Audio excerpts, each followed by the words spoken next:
tujya gusura Nyamabondo agiye kuturibira ibibazi yuhu oya uburetse Nyamabondo ugiye kuririmba bo bagushyire mwiyengana sebeni ntago by'imbizi ngewe ndagiye kuririmba ubwo okay nacho bagiye kugushyiramo akabito mushyiremo agasebeni none we ashyiremo akaririmba azi yumva ashaka kuririmba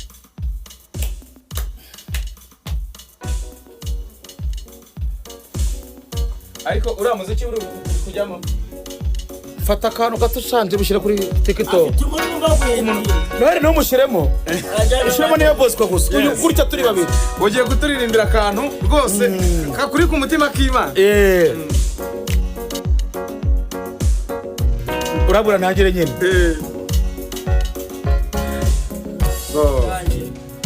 tudufite Imana ya Aburahamu na Yakobo yagendanye nanjye muri icyo gihe nanjye ndahamya ko Uwiteka yandinze kandi na n'ubu ni nawe ngungenda imbere ibitangaza yankoreye muri gereza nuko yandinze kugeza ngo gutawe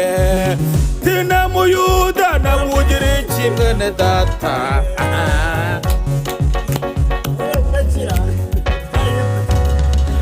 nukwifuza iby'abandi we nawe Imana irakuzi we ujye unyurwa n'ibyo ufite tuwe imbaraga hari umugabo nkunda we ariwe witwa Nyamabondo we imibereho yagize nk'uko yayitwayemo yicisha bugufi we yigira ibisaga we kuko n'abandi kose we n'abandi hose we tubazwa n'Uwiteka we tuwe imbaraga ngaho yifuza iby'abandi we nawe Imana iramuzi we nganyurwa n'ibyo afite we Nyamabondo dukunda we aho nibyo mujyana ibyo uri impamvu tumye indirimbo ya kabiri rugo ruvuze ngo nimwe yonyine mfite indirimbo 1800 kandi udafite undi muntu mu Rwanda uziririmba sange bwite turirimbira kandi kantu bagushyiremo nk'iriya njyana iriya nabonye uyikubita cyane kabisa iyo njyana iri wereka maze nduhuka okay